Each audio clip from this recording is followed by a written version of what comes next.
السلام علیکم ورحمۃ اللہ وبرکاتہ۔ سورہ الضحیٰ یعنی دن کی روشنی۔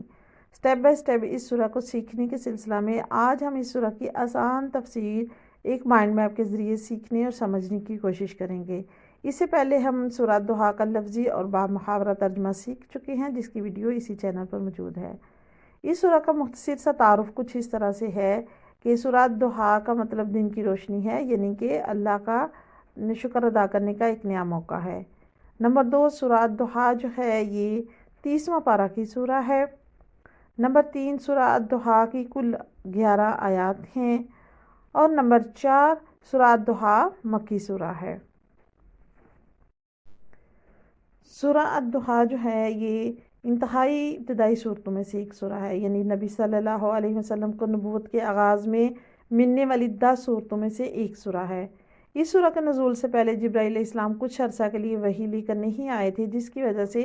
نبی صلی اللہ علیہ وسلم بہت پریشان ہو گئے تھے اور بے چین رہنے لگے تھے، تو یہ ان کو حوصلہ دلانے کے لیے نازل کی گئی۔ ایک میں اللہ تعالیٰ نے دن کے روشنی کی قسم کھائی، یعنی نیا دن نئی نیکی کرنے کا ایک نیا موقع ہے۔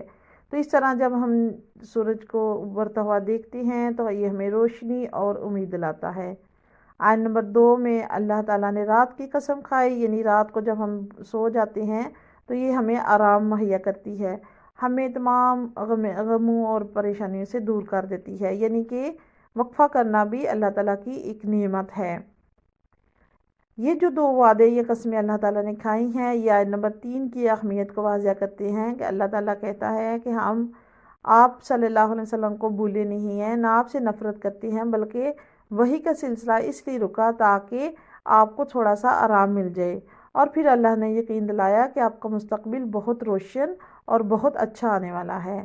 اس میں 2 چیزوں کی طرف اشارہ ہے، ایک تو یہ کہ ہماری دنیا کی زندگی جو ہے اس کے مقابلے میں آخرت کی زندگی بہت بہتر ہونے والی ہے، اور دوسری یہ کہ ہمارے ماضی اور ہمارے حال سے ہمارا مستقبل ہمیشہ بہتر ہوتا ہے۔ تو ہمیں اس کے لیے اللہ سے پر امید رہنا چاہیے اور اپنا کام کرتے رہنا چاہیے۔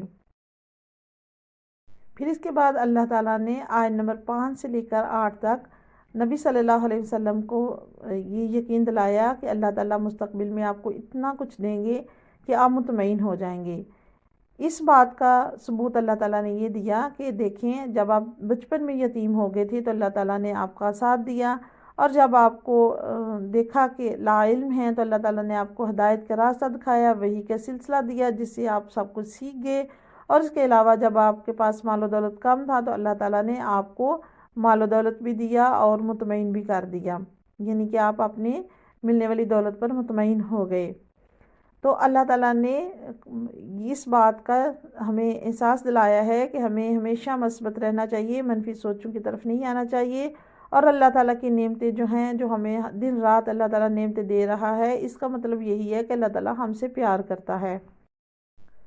پھر اس کے بعد اللہ تعالیٰ نے ہمیں اس بات کی نصیحت کی کہ ہمیشہ شکر گزار بن کر رہیں۔ آیت نمبر 9 اور 10 کو دیکھیں تو اللہ تعالیٰ نے ہمیں اللہ کا شکر گزار بننے کا ایک نہایت آسان اور بہت پیارا سا طریقہ بتایا، اور یہ بتایا کہ اگر آپ ایک چھوٹی سی نیکی کرتے ہو، یعنی کہ یتیم کو ساتھ دیتے ہو، تو یہ بھی اللہ کی نعمت کا اظہار ہے، اور اگر آپ صدقہ دیتے وقت اچھے الفاظ کا انتخاب کرتے ہو تو یہ بھی اللہ کی نعمتوں کا اظہار ہے۔ آیت نمبر 11 میں اللہ تعالیٰ نے پھر اس کے بعد بتایا کہ جو نعمتیں ہمیں ملتی ہیں، دن رات جو استعمال کر رہے ہیں ہم اللہ تعالیٰ کی ملنے والی نعمتوں کو